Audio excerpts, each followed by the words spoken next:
Manuel Adorni, jefe de gabinete, bienvenido. ¿Qué tal? Gracias por invitarme. Muchas preguntas. Voy a arrancar por la primera. Hace 3 meses que su situación patrimonial está en la agenda pública de la Argentina. Haciendo cuentas, el presidente dijo el 6 de mayo que los papeles suyos estaban listos, pero pasaron 35 días. ¿Cuándo va a presentar esa declaración jurada? Las declaraciones juradas, la 2025, que es la que vence el 31 de julio próximo, la presenté antes de entrar acá. Y también presenté las declaraciones juradas rectificativas 2023 y 2024, siempre hablándote de la Oficina Anticorrupción, ¿no? ¿Por qué tardó tanto? No, a ver, dame 2 minutos que te cuento primero un poco la historia para que se entienda el contexto de todo lo que fue pasando. Yo, toda mi vida, desde los 18 años, incluso antes, trabajé en el sector privado. Por supuesto, bueno, después a lo largo de mi vida me crucé con mi mujer. Mi mujer también toda la vida se dedicó al sector privado, e incluso hasta el día de hoy trabaja en el sector privado. Y lo cierto es que, bueno, toda la vida, por supuesto, ahorramos. Lo hicimos en negro, como lo ha hecho seguramente la mayoría de los argentinos que tuvo la suerte de ahorrar. Llegó me voy rápido al 2023, yo me entero el presidente me convoca para ser en aquel momento vocero presidencial, unos días antes, esto es de público conocimiento, el presidente me convoca prácticamente de un día para el otro, en todo el contexto que estábamos en el 2023, ¿no? O sea, más allá de 25 años trabajando en el sector privado y el salto a la función pública, lo que ocurre ahí es que vos pensás que entrábamos en un barco que estaba chocándose contra la hiperinflación. Teníamos 2.000 puntos de riesgo país, 60% de pobreza, teníamos la bomba de las LELIC, teníamos toda una vieja política que nos estaba atacando, con un país al borde del precipicio, más todo lo que uno incorpora, lo que uno tiene que incorporar en la función pública. Una de esas cosas que uno tiene que hacer es, por si la gente no lo sabe, cuando un funcionario público asume, tiene que presentar lo que se llama la declaración jurada de inicio patrimonial ante la Oficina Anticorrupción. Cuando inicia la función pública, que es como la foja cera, la base 100 de quien empieza la función pública. Exactamente, que eso lo tienen que hacer absolutamente todos los funcionarios. En mi caso, como te decía, también la tuve que hacer, de hecho me la hice yo, en su momento eran épocas donde, para que se entienda bien el contexto, eran tiempos donde no dormíamos, ¿no? Tiempos donde era toda una locura. Lo único que hacíamos era apagar los incendios que nos había dejado la administración anterior. Presento mi declaración jurada de inicio, donde lo que hago es copiar básicamente mis declaraciones juradas patrimoniales que yo venía haciendo, donde no había incorporado el ahorro que había hecho o que habíamos hecho con mi mujer durante toda la vida, y arrastro ese error y lo sigo arrastrando hasta el 2000. Bueno, este año, en marzo, creo que el 12 o el 13 de marzo, me denuncian por enriquecimiento ilícito. Me hablo con el abogado y efectivamente el abogado lo que me dice: mira, Manuel, acá te están acusando de chorro, digamos, es una denuncia por enriquecimiento ilícito, no es ni más ni menos que acusarte de chorro. La única forma de contrastar esto, de efectivamente demostrar que no lo sos, es explicando tu patrimonio y explicando y mostrando explicando tu declaración jurada. Ahí le pongo un punto, porque sí, usted dijo cuando uno va al archivo que su patrimonio lo había construido antes de llegar a la función pública, pero cuando uno analiza los movimientos de estos últimos 2 años, aparecen compras de propiedades, refacciones, alquileres, sí, gastos que no condicen con los ingresos. Por eso te pido que me dejes contarte la historia para que quede bien contextualizado. El abogado lo que me dice: mira, reconstruyamos tu patrimonio, andame contando cómo efectivamente llegás a tener lo que tenés, cosa que efectivamente ocurre. También le cuento de mi ahorro que había generado en mi vida privada, en mis 25 años de actividad privada, que había tenido en negro, o que habíamos tenido, como te dije, en negro con mi mujer. Y ahí lo que me explica el abogado es, mirá, es hasta de segundo orden si el ahorro lo tuviste en negro, lo tuviste o no lo tuviste en negro. Lo que vos tenés que demostrar, precisamente porque te están acusando de chorro, que el ahorro lo conseguiste o lo hiciste o lo generaste previo a tu función pública, ¿no? Que es el eje de la denuncia de enriquecimiento ilícito. Bueno, ahí me pongo a rearmar la historia con él, digamos. Yo, como te dije, empecé a trabajar a los 18 años. Mi primer dinero, por así decirlo, lo hago cuando fallece mi papá en el 2002, que el dinero que me encontré que nos encontramos con mi hermano en el departamento. Después, en el 2000, seguimos trabajando. Después yo en el medio conozco a mi mujer, digo, nos casamos, seguimos trabajando, unificamos los ahorros. Después, en el 2013, yo me empiezo a incursionar en el mundo del Bitcoin.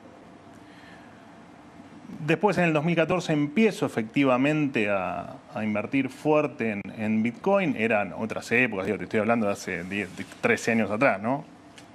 De hecho, en aquel momento mi mujer no estaba muy de acuerdo, era algo medio abstracto en su momento. Entre 2014 y 2018, efectivamente, ganamos bastante dinero con esta inversión. Después, en el medio, yo soy papá. ¿Cuánto ganó? Mira, ahí yo más o menos teníamos, reconstruyendo la historia con mi mujer, invertimos aproximadamente unos $200.000 y ganamos aproximadamente unos $300.000.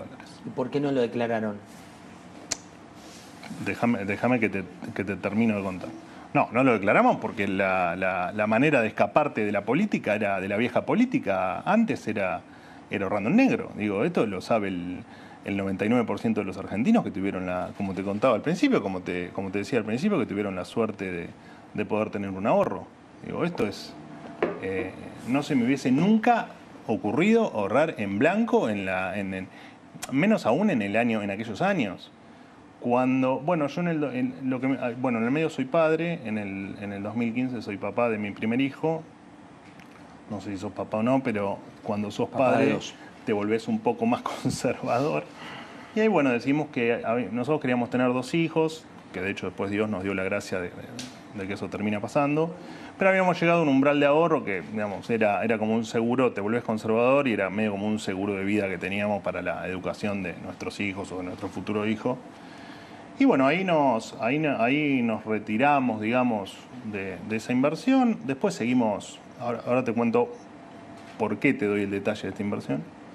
Después la vida siguió, digo, o sea, seguimos trabajando, parte del dinero lo gastamos, digo, después la vida continuó, ¿no? Te estoy hablando de hace varios años atrás. Y ahí con el abogado nos damos cuenta que, en realidad yo me doy cuenta que esa era la manera porque el tema es cómo demostrás que el ahorro, todo el ahorro que vos generaste, que tuviste en negro durante 25 años de tu vida, digo, ¿no? Era el kit de la cuestión. Y bueno, y efectivamente ahí yo le cuento al abogado que eso tenía unas billeteras y tenía unas claves y tenía una serie de cuestiones que era documentación que podía llegar a ser documentación respaldatoria de que la existencia del dinero era previo a la función pública. Sí, ahí lo que me pasa es que la documentación no la tenía. Yo había tenido, bueno, ya después fue de público conocimiento, pero yo había comprado la casa Indio Cuá, me había mudado a Caballito. Yo ahora lo voy a llevar a recorrer cada una de las propiedades. No, está bien, pero no iba a entrar en el detalle, pero sí no tenía la documentación a mano, me llevó un tiempo encontrar esa documentación. O sea, usted no sabía que esa documentación de las criptomonedas la tenía... No, yo sabía que la tenía, no sabía... Yo hice 1.000.000 de operaciones con criptomonedas, sabía que mucha documentación no la tenía, pero sí sabía que mis billeteras, que en ese momento le llamaba billeteras de liquidación, digamos, donde terminaba mi operación, yo sabía que la documentación me la había guardado porque, de hecho, creo que alguna vez te lo conté en privado. Entre otras cosas, soy coleccionista de computadoras viejas y de cosas viejas. Y en ese momento, para mí, más allá de que la ganancia fue muy importante, fue como el trofeo, fue guardarme el trofeo de las operaciones. Entonces yo sabía... ¿Cómo? ¿De cuál cripto está hablando? De Bitcoin. Bitcoin. ¿Y de qué año estamos hablando? Yo empecé a incursionar en el 2013 y empiezo a invertir fuerte en el 2014.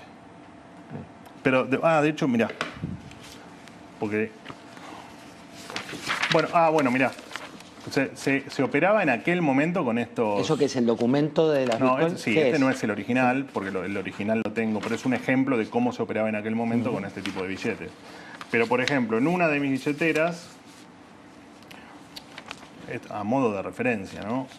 Yo, por ejemplo, en agosto 2017 compré 13 bitcoins a $3.356. Después, unos días después, compro un bitcoin más por $3.330. En noviembre, el 2 de noviembre a las 11 de la mañana, compro un bitcoin más por $7.234. Y después empiezo a liquidar, no sé, liquido en esa misma billetera, liquido 10 bitcoin en el 28 en 5 meses después, en marzo de 2018, a $8.824 y liquido el total de la billetera, que eran los 5 bitcoins restantes, en 6.845. Bueno, acá se dio justo que es una billetera donde en la última compra pierdo porque compro a 7.200 y vendo a 6.800. ¿Esto lo incluyó en la declaración? Pero esto que te estoy leyendo acá, que es una de las billeteras, todo esto viene de la tecnología blockchain, que es inviolable, no se puede modificar, queda guardado de por vida, está guardada desde la primera operación de Bitcoin hasta la última que ocurra dentro de 500 años.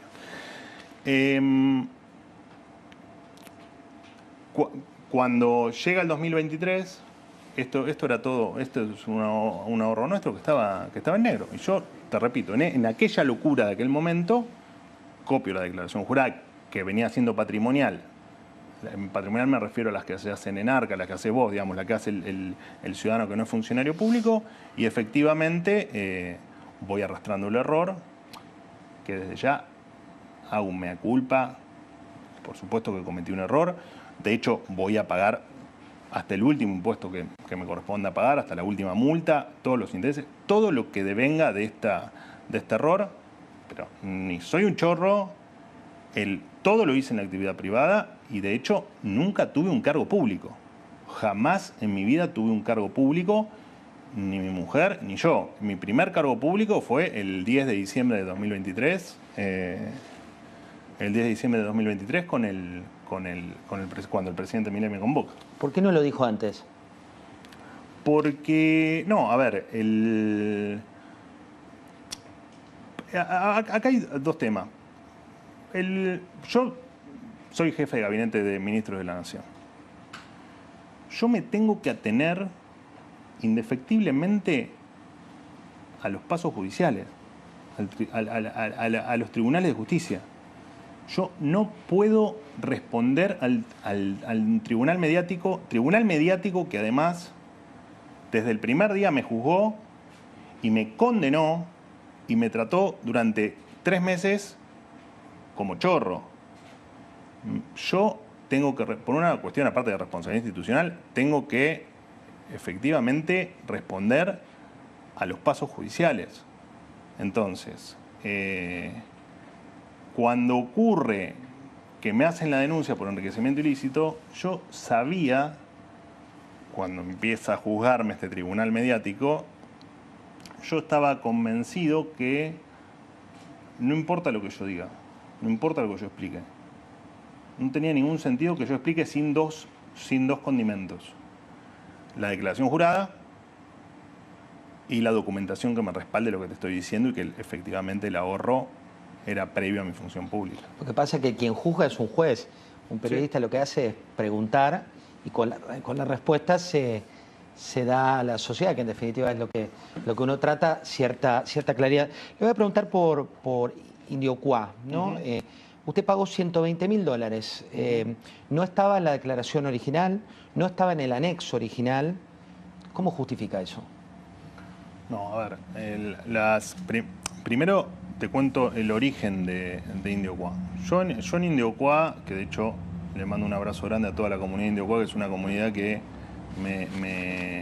me dio mucho apoyo y me contuvo mucho en todo este tiempo, porque obviamente pagaron los costos adyacentes de toda la situación, especialmente la mediática.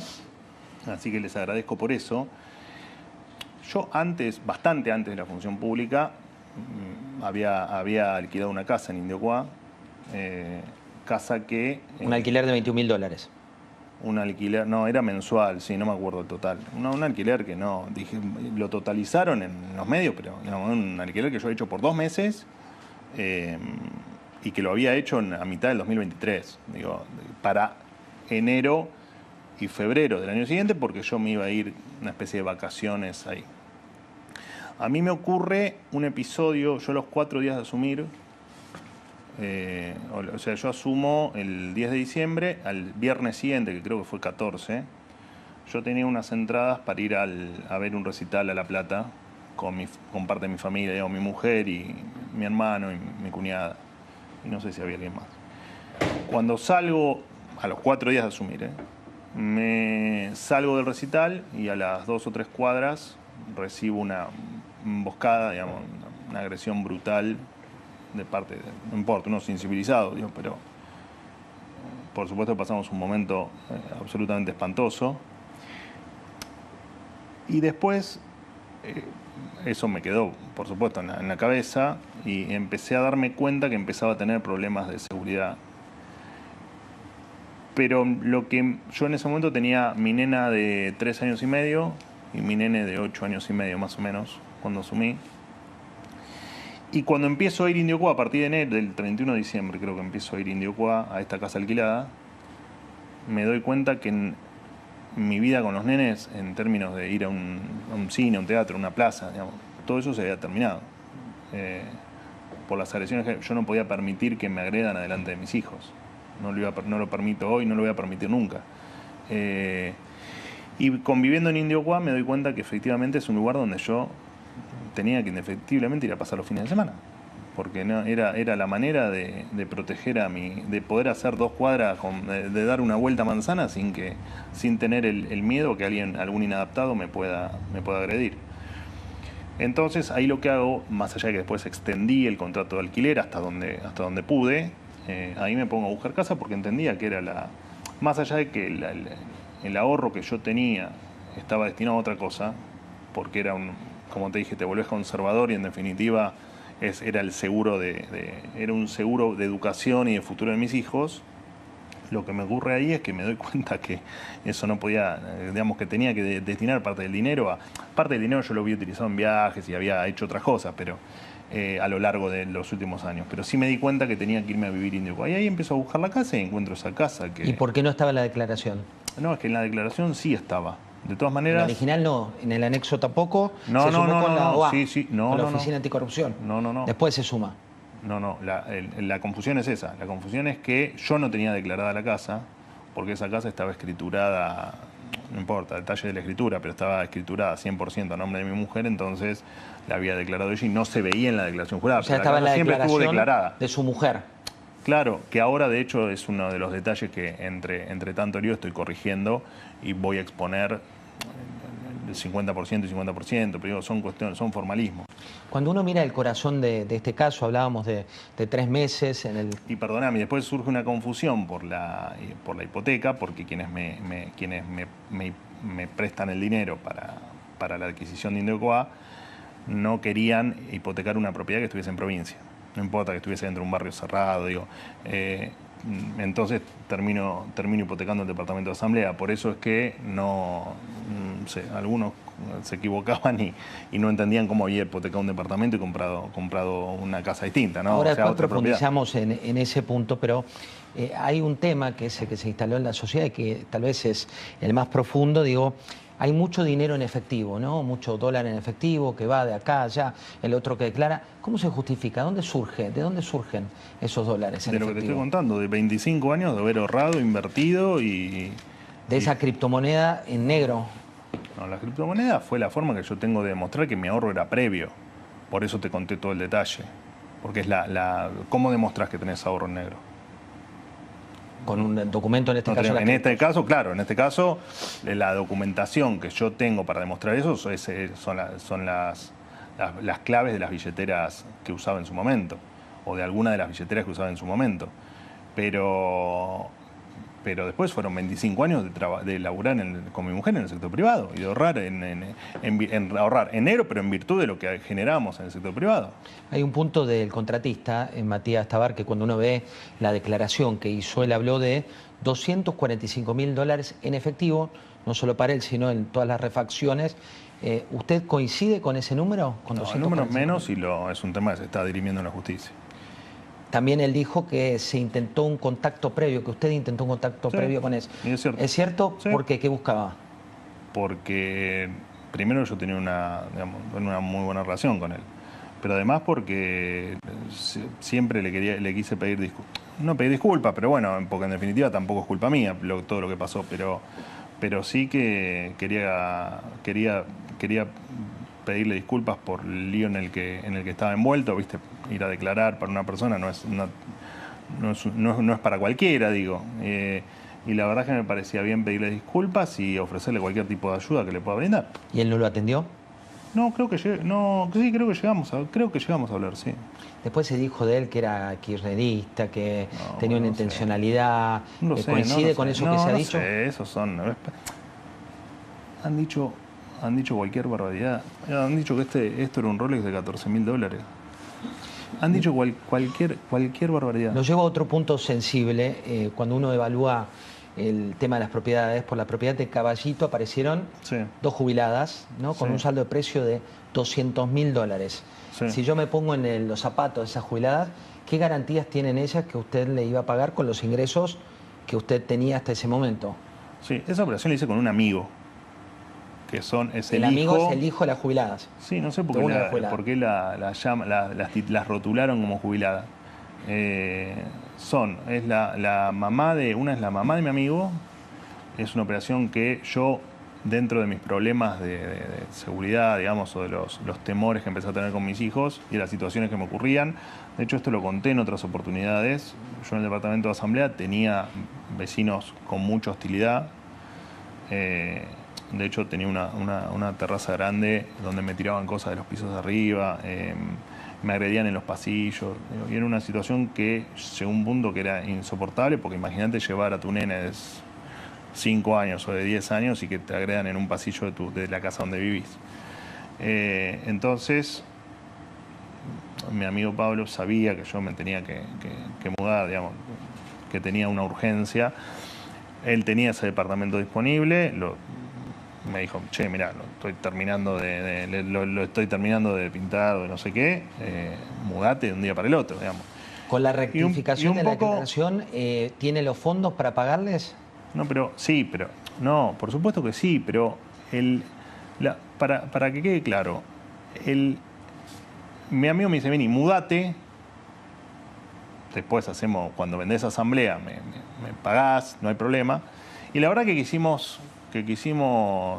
formalizarlo todo en un instrumento, que es la escritura con hipoteca, y no fue más que eso, digo. Y en realidad, de hecho, esa hipoteca, dentro de las barbaridades que dijeron, esa hipoteca no solo que no tenía interés, sino que no tenía vencimientos de capital. Y se puso un vencimiento de un año, pensaba en una operación con un amigo. ¿A qué se refiere con barbaridades? ¿Cómo? ¿A qué se refiere con barbaridades? ¿Qué se dijo que yo pagaba, esa era una hipoteca de 10 cuotas de $20.000, bueno, lo de las pobres jubiladas, la verdad es que nunca, no sé cómo siempre repetían lo mismo, sin entender que una operación entre amigos, una operación absolutamente lícita y absolutamente normal y habitual. Digo, y lo que pasó fue que le tuvimos que poner un vencimiento a la hipoteca, que fue de un año, porque efectivamente así la ley lo marca. Digo, vos no podés hacer una hipoteca sin plazo, pero O sea, el préstamo en ese caso fue de amigos, no fue una cuestión contra ninguna garantía, ni... Sí, la garantía hipotecaria, pero se hizo la garantía hipotecaria porque era la forma de hacerlo. Digo, si no le pago a mi amigo, me la extenderá en el tiempo. Digo, no tiene la urgencia con eso. Otra de las cuestiones que revisé a fondo tiene que ver con sus tarjetas de crédito. Pero perdón, porque si no parece que decía, qué barbaridades dijeron. Han dicho hasta que me había puesto una inmobiliaria. Digo, han dicho que me parecía Lázaro Báez. Han dicho cualquier barbaridad. Sí, nosotros no, pero... No, está bien. ¿Sabes lo que pasa? Vos hoy me preguntabas por qué no lo dije antes, ¿no? Y precisamente porque vos sos un tipo de buena leche y puedo entender que varios de tus colegas también lo son, pero vos sabés la cantidad de gente que hay atrás tuyo queriendo destruir al gobierno. ¿Sabés la cantidad de gente que hay atrás tuyo pegándome a mí para pegarle al presidente Milei? Entonces... ¿A qué se refiere con atrás tuyo? Otros colegas tuyos, digamos, parte del periodismo que no le importa la verdad, que le importa pegarle al presidente. Tarjetas de crédito, ¿no? Uno mira... No, pero sí, perdóname. Sí. Ya te contesto la pregunta. Pero yo me mudo a Indiocuá por un tema de poder disfrutar con mis hijos una vuelta a manzana, digamos. Y poder llevarlo a los juegos y poder tener un rato con ellos sin tener riesgo. Y la propiedad de Caballito es porque en el otro lugar no podía vivir también, por las agresiones que recibía. No es que de repente me enloquecí y me puse a comprar propiedades. Igual las preguntas no están vinculadas están más vinculadas con lo patrimonial. Se entiende la cuestión social que usted plantea, correcto, pero las preguntas están más con justificar los fondos de por dónde vienen. Correcto. Tarjetas de crédito, cuando uno las mira con los gastos, uno dice, bueno, los consumos son por el doble de un sueldo bruto. ¿Cómo hace? Sí, perdón, primero, los gastos de consumo de tarjeta de crédito están protegidos por ley. O sea, pero están en la investigación, surgen de ahí. Está bien, pero son datos privados. Que surgen de la investigación judicial. Perfecto, pero no dejan de ser datos privados. De igual manera, yo no sé los datos que se publicaron, pero sí había escuchado a algún periodista que habló de no sé cuántos millones de pesos. Siempre contrastaron los gastos con mi ingreso, con mi sueldo de funcionario público. Mi mujer hace 15 años que tiene cargos gerenciales, mi mujer hace 25 años o 23 años que genera ingresos. Nunca se preocuparon de explicar que mi ingreso disponible es mi ingreso familiar. ¿Fue un error mantener la categoría de monotributista en el momento de ver el ingreso familiar? No, fue un error que los periodistas digan que mi mujer era monotributista. Cuando mi mujer era monotributista, pero también era empleada en relación de dependencia porque tenía puestos gerenciales. Que por supuesto lo omitieron, ¿no? ¿Hasta qué época? Cuéntelo. ¿Cuál fue el error? No, ese. Que comparaban una categoría de monotributo más mis ingresos y daban por hecho que con eso yo tenía que afrontar los gastos de tarjeta de crédito. O sea, un complemento familiar aparte del monotributo. Pero por supuesto, obviamente que sí. Cuando uno mira también la cuestión de lo que pasó en el gobierno, ¿no? En este tiempo, y hay estudios de opinión pública de los más disímiles, algunos que consultan en el gobierno, como puede ser Aurelio y demás, que lo miran, y todos hablan de un desgaste que generó este tema, que generó el no tener respuestas y demás. ¿Qué análisis hace usted? Mira, yo la verdad es que siempre tuve, desde el primer momento, tuve un apoyo incondicional del presidente de la Nación. Desde el primer momento, desde el minuto cero, tuve apoyo de Karina Milei, de la Secretaria General de la Presidencia, y tuve apoyo de todo el gabinete. Jamás sentí que no estaba... De hecho, al día de hoy, el apoyo que tengo es absoluto. ¿Qué sintió cuando Patricia Bullrich le dijo por cámaras de televisión que tenía que presentar de inmediato su declaración jurada y ella anticipó su presentación? Pero porque... No, bueno, cada uno puede hacer la presentación cuando quiera, digamos. Acá hay que entender que las circunstancias de cada uno son particulares. Hay como toda una fantasía que estoy peleado con Patricia. Digo, lo cierto es que Patricia lo único que hizo fue contar lo que yo había contado en privado. Digo, le había contado al presidente de la Nación y le había contado a algunos ministros y por supuesto a los equipos de trabajo, a quienes también les agradezco por todo este tiempo y por todo el apoyo. Les había contado que yo iba a presentar mi declaración jurada antes del vencimiento y que estaba trabajando en eso, y Patricia lo contó. También me llevo con Patricia, que de hecho hoy le mandan a comprar una torta porque mañana cumpleaños, se lo vamos a festejar se lo voy a festejar en la mesa política. Es todo son trascendidos políticos, y de hecho no va a ser ni la primera ni la última persona que opine distinto en determinadas cuestiones. Digo, Patricia está súper alineada con el proyecto, digo, comparte el norte con el presidente, todo lo que se dijo la verdad que fueron habladurías. Digo, y te repito, Patricia lo único que hizo fue contar algo que efectivamente yo también había contado en privado. Usted decidió adherirse al régimen simplificado de ganancias, ¿no? Que esto es dentro de la ley de inocencia fiscal. ¿Por qué ahora?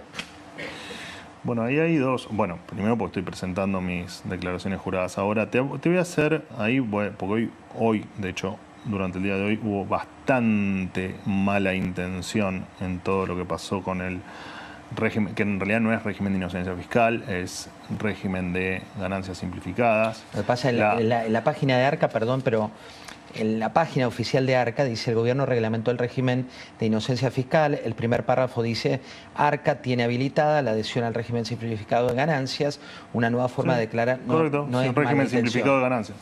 No, en eso no hubo mala intención. Porque también aclara, es importante decirlo, que no es ni blanqueo ni amnistía. Esto es público, lo dice ARCA. Bueno, pero además de eso, a través del régimen de inocencia fiscal o de ganancias simplificadas, no, ni mi mujer ni yo vamos a blanquear un solo dólar, no vamos a evitar pagar ningún impuesto. De hecho, todas mis declaraciones juradas rectificativas, absolutamente todas, las que son de ARCA, por supuesto, ¿no?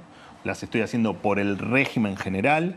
Voy a pagar todos los impuestos y todo lo que haya que pagar, pero además de eso, el régimen de inocencia fiscal, o sea, si no existiese, yo hubiese hecho exactamente lo mismo, porque yo tampoco lo uso como tapón fiscal, o lo que se denomina tapón fiscal, porque no existe el tapón judicial. Digamos, vos lo que haces, la justicia puede acceder a mis declaraciones juradas cuando quiera, y tampoco está en la intención del régimen de ganancias simplificadas, no está, mis impuestos a pagar no están muy, pero no muy, lejísimos de los umbrales de la ley penal tributaria. O sea que todo lo que han dicho ha sido una mezcla de cosas que yo no sé si es porque no entienden del tema, porque no lo quieren entender, porque lo hicieron adrede, pero para lo único que, en mi caso particular, para lo único que sirve es para que la declaración jurada 2025 la haga ARCA y uno la confirme o tenga que corregir las cosas. Pero no tiene ninguna otra, no voy a usar ninguna otra herramienta de la ley de inocencia fiscal, ninguna. Usted dijo que el presidente lo respaldó sin eufemismos, también la secretaria general de Presidencia. ¿Puso su renuncia a disposición en el marco de todo este tema? No, sí pensé en renunciar, digamos, apenas ocurrió los acontecimientos, pero las renuncias de los funcionarios están, en mi caso y en el caso de todos los que estamos en el principio, desde que uno asume, en mi caso el 10 de diciembre de 2023, están a disposición del presidente. El presidente lo único que tiene que hacer es aceptarla. De igual manera, sí, al principio pensé en renunciar. Lo cierto es que, más allá del apoyo, como te decía, absolutamente incondicional del presidente, que siempre me dice, de hecho, hoy hablando con él, me dijo: yo hago lo que es justo, y lo que es justo es que un tipo honesto se vaya. Y lo cierto es que es injusto, dice usted, que un tipo honesto se vaya. Exactamente. Y lo cierto es que en aquel momento, cuando se me cruzó por la cabeza renunciar, y después de charlar con el presidente y con Karina y con varias personas más, entendía que yo no me podía ir. ¿Qué lo llevó a pensar en renunciar? Yo era una persona, bueno, es el primer impulso que tiene uno, es el primer gesto que tiene uno, de decir, bueno, nada, doy un paso al costado. Pero entendía que no, porque si yo renunciaba siendo un tipo honesto, lo que iba a pasar era que después iban a venir por otros.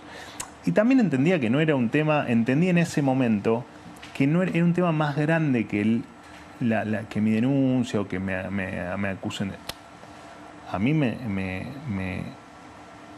dolió un montón que me traten de chorro. ¿Sabes lo que es que te traten de chorro? Después de venir 25 años laburando un montón y ahorrando y esforzándote en el sector privado, que das un paso para cambiar la Argentina y que te traten de chorro, es terrible. Y entendí que no me podía ir, ¿Por qué dice que es un tema más grande? Porque el objetivo es es pegarle al presidente y a Karina Milei y voltear el gobierno. Pero si esto hubiera estado en orden... El objetivo no soy yo. ¿El objetivo quién es? El objetivo es el gobierno. El objetivo es el presidente Milei. Y así lo entendí cuando pensé en renunciar y cuando hablé con el presidente y cuando hablé con Karina. ¿Qué le dijo en esa reunión privada el presidente? Yo al presidente le dije que tenía todo para mostrarle todo lo que haga falta para demostrarle que todo era falso. Y el presidente confió en mí. No hizo falta que le muestre nada. El presidente confió desde el primer día ciegamente en mí. Y aparte porque el presidente sabe que soy un tipo decente, que soy un tipo de bien. Lo sigo llevando por la agenda de estos últimos días. ¿Cree que hubo incompatibilidad con los contratos de Marcelo Grandío, digo, con la TV pública, teniendo en cuenta que usted era la autoridad que firmaba esos cheques? No, eso es falso. ¿Por qué? Porque yo no firmaba esos cheques. ¿No dependía de su área? Desde que asumí hasta el día de hoy, bueno, hoy manejo el presupuesto nacional, pero manejé siempre miles y miles de millones de pesos de presupuesto. Son decisiones que toma, que firma y que hace o que realiza una séptima persona, una séptima línea. Digo, es una ridiculez lo que hicieron, pero aparte con una persona con trayectoria, digo, con contratos que muchos no eran ni dinerarios, eran coproducciones. Digo, la verdad que una barbaridad. Lo que hicieron fue una barbaridad. Pero eso surge por el viaje. El viaje en avión privado. Surge de ahí después. Respecto de ese viaje, finalmente, ¿en qué quedó? ¿Quién pagó el viaje? Eso fue lo que conté desde el primer momento. Ese viaje lo paga Marcelo Grandío a la compañía y yo le pago a Marcelo Grandío la parte que él me dice como parte proporcional. Pero eso lo conté, de hecho lo conté hace 3 meses. ¿Así está la justicia? Sí, pero no es la misma causa, ¿eh? Es otra causa aparte. La del avión a Punta del Este. Está la de Policita y Dijo y está la otra causa. Una por presunto enriquecimiento ilícito. Una por presunto enriquecimiento ilícito, que es de lo que venimos charlando, digamos, y lo que viene haciendo de lo que se viene ocupando hace 3 meses el tribunal mediático. Y aparte, le pregunto genuinamente, ¿le parece que esto no es un tema de interés nacional, digo, siendo jefe de gabinete, más allá de, podemos entrar en chicanas, de tribunal mediático, no, pero no es una chicana. Me corro de ese lugar. Me acusaron de chorro desde el primer día, no es una chicana. ¿No cree que la sociedad es la que le sirve tener su respuesta más que...? Por supuesto, pero todo tiene que estar respaldado. Yo digamos, bueno, de hecho, cuando salgo a contar lo de... Efectivamente, cuando me preguntan en esa primera o en una de las primeras entrevistas el tema del viaje a Punta del Este, a nadie le importó, nadie me creyó. Y lo mismo hubiese pasado con cualquier cosa que yo como esto, que yo no pueda mostrar la documentación. Y de hecho, particularmente... ¿Por qué dice que nadie le creyó? De hecho, particularmente, la verdad que agradezco cómo la justicia avanzó en la causa y sentí que me trataron como una persona común. La causa fue avanzando, pidieron la medida de prueba. La verdad es que le agradezco porque la verdad que es como tiene que funcionar la justicia. Usted dijo, acabo de colgar, de publicar en mi declaración jurada, su declaración jurada. Se especuló mucho si lo hacía en tiempo del Mundial, antes del Mundial. Hubo otro tema del que se habló, que era que usted estaba esperando que todos declararan para tener toda la información. ¿Por qué lo hizo el día de hoy? Porque cuando... Bueno, yo te conté, digamos, que cuando el abogado me pone en tema que recibo la denuncia por enriquecimiento ilícito, que me estaban acusando de chorro, que necesitaba buscar la documentación, etcétera, etcétera, etcétera, todo lo que te conté, primero porque me lleva un montón de días encontrar la documentación, pues no sabía ni dónde estaba, termina estando dentro de un libro, digo, pero tardo tiempo en, no sé, 2 semanas, yo no me acuerdo, pero tardo bastantes días y después en encontrar la documentación, y después porque yo estoy rectificando la declaración jurada 2023, la declaración jurada 2020, te hablo de la Oficina Anticorrupción 2023, 2024, estoy presentando 2025 y además estoy estoy rectificando, yo ya no me acuerdo el número exacto, pero más de 20 declaraciones juradas patrimoniales. A grandes Digamos, hay un rasgos, trabajo, ¿qué es lo más importante de y esas se terminó el trabajo y se rectificaciones? presentó, digo. Y a grandes rasgos, ¿qué es lo más importante de esas rectificaciones? Lo más importante, no, digamos, lo más importante de las rectificaciones es el ahorro previo que yo generé en el sector privado, que lo había generado, que lo había ahorrado en negro y que lo incorporo a mi declaración jurada. Pero después hay, ya te digo, después hay algunas correcciones de exposición y algunas otras cosas más, pero digamos que lo más importante es eso. No hay más que eso. ¿Qué rol toma usted respecto al nombramiento de la jueza Micheli? Bueno, también nos resulta extraño que el único de 74 pliegos, de jueces, el único por el que el periodismo está preocupado es por el que me mencionaste. Es un tribunal que no está habilitado todavía. Es una decisión que el presidente no tomó y es una facultad del presidente de la Nación. Fue la propia Patricia Bullrich en el Senado Nacional quien dijo que esto tenía que ver con una relación familiar. Lo dijo ella de manera explícita. Pero es la posición de Patricia, está perfecto que lo diga, que lo exprese. Es la jefa del bloque libertario. Pero está perfecto. Patricia, de hecho, es lo que el presidente quiere de todos los funcionarios y de toda la gente que trabaja para el gobierno. No somos una manada, somos gente que opinamos distinto en algunos temas y que compartimos el mismo norte. Cuando el ministro de Justicia de la Nación tenga que sugerirle al presidente o hablarle de los pliegos que salieron del Senado y que tiene que firmar el presidente, le hará la recomendación y el presidente tomará la decisión que corresponde y que considera mejor, como lo han hecho todos los presidentes de la Nación. Todos los presidentes de la Nación se utilizaron la facultad de no firmar determinados pliegos de jueces. Pero no lo hicieron con posterioridad a aprobarlo por parte del Senado. ¿Quién lo hizo? Todos los presidentes. ¿Todos los presidentes lo hicieron con posterioridad a que el Senado lo apruebe? Sí, siempre hubo casos en todos los gobiernos. Yendo un poco a la situación de contexto y también al gobierno hoy. Usted dejó de dar sus conferencias de prensa por la mañana, dio 3 desde que esto apareció. ¿Tiene pensado retomarlas? Sí. ¿Cuándo? Y cuando, no lo sé, en el corto plazo las voy a retomar. ¿Sintió el mismo respaldo por parte del gabinete de todos y cada uno en privado y en público a partir de este caso? Sí, totalmente. 100%. 100%, como en toda relación de trabajo, y con algunas personas que tengo una relación más cotidiana, más personal, si se quiere, y con otros una relación estrictamente laboral. Pero el apoyo fue total, pero aparte fue total desde el primer día, como te contaba. Sí, la verdad que estoy contento con eso porque demuestra que somos un equipo y que aparte que laburamos por el norte que tiene el presidente. Somos un gran equipo. ¿Sigue usted con la intención de ser candidato en el mediano plazo? Nunca tuve intenciones de ser candidato. Me lo inventaron ustedes eso. ¿No tiene intención de...? No, solo que no tengo intención y nunca quise.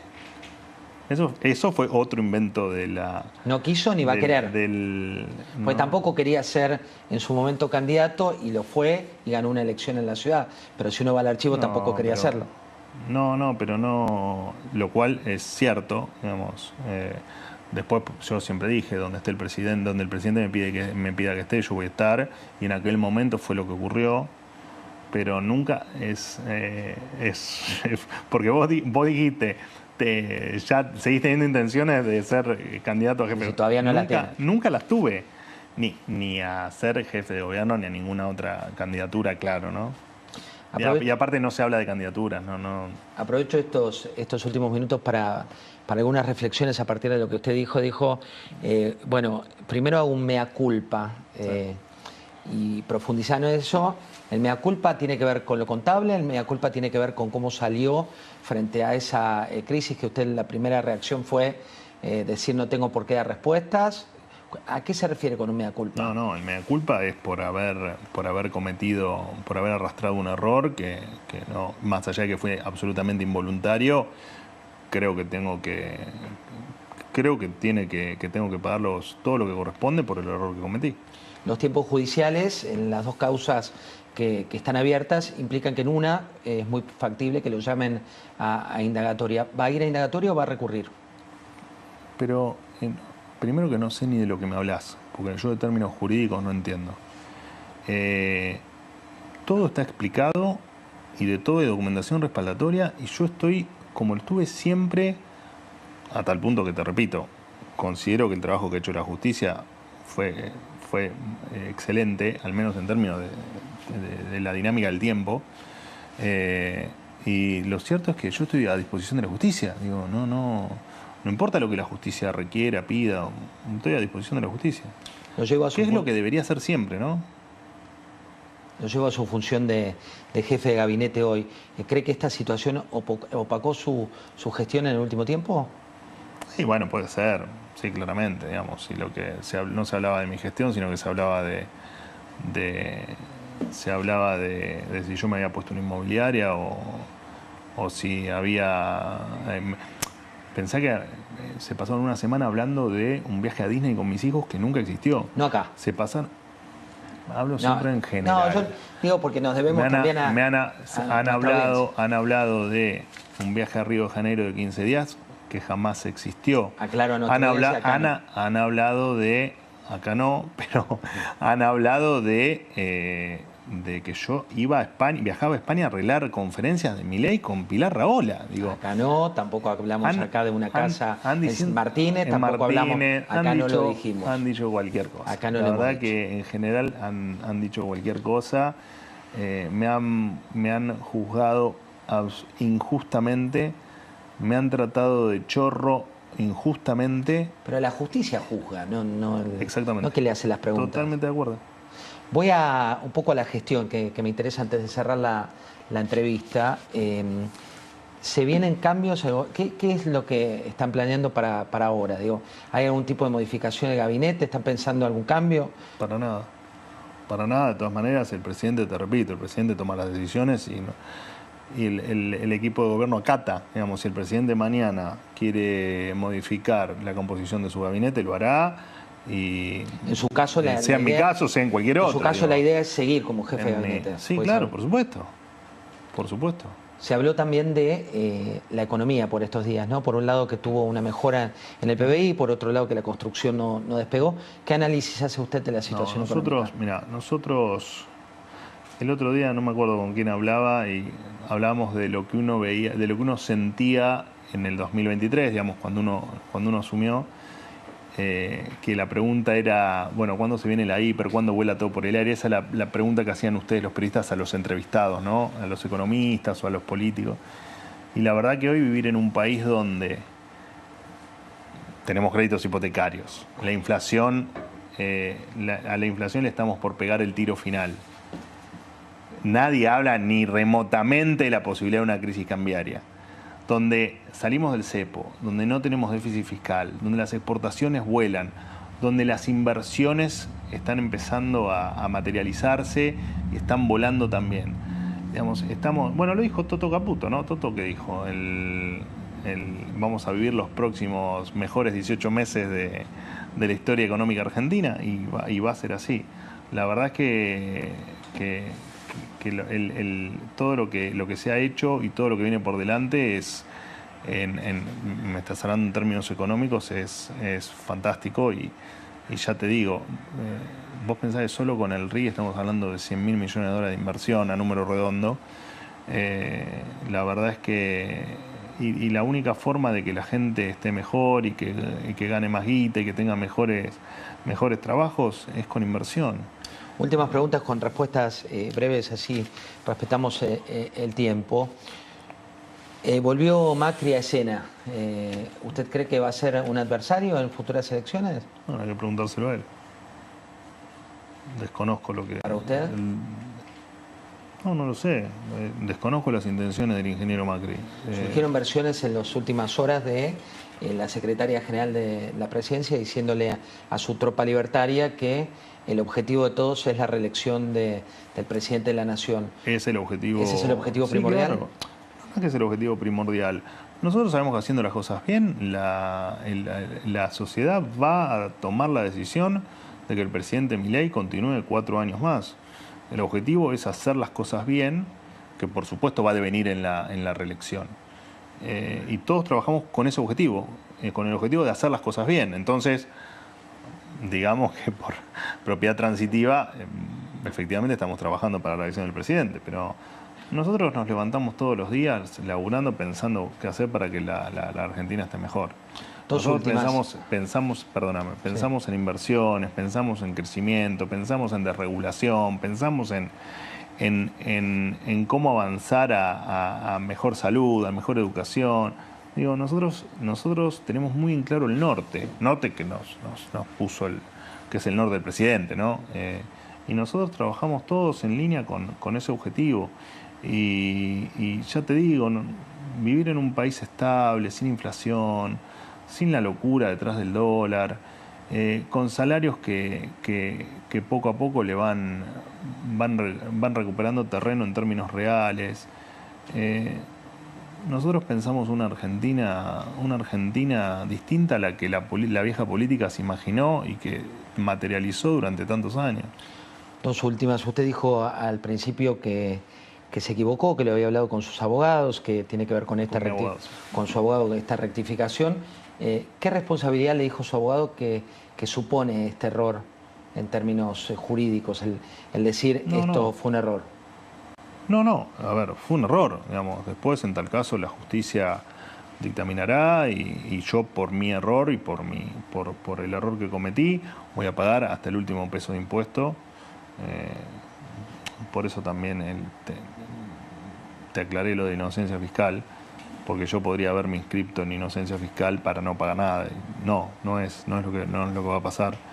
Y rectifiqué el error que cometí. Manuel Adorni, jefe de gabinete, muchas gracias por haber venido. No, gracias a vos. Breve corte, muy, pero muy cortito, de 2 minutos, 3 minutos, y ya venimos con más Mesa Chica. Muchas gracias.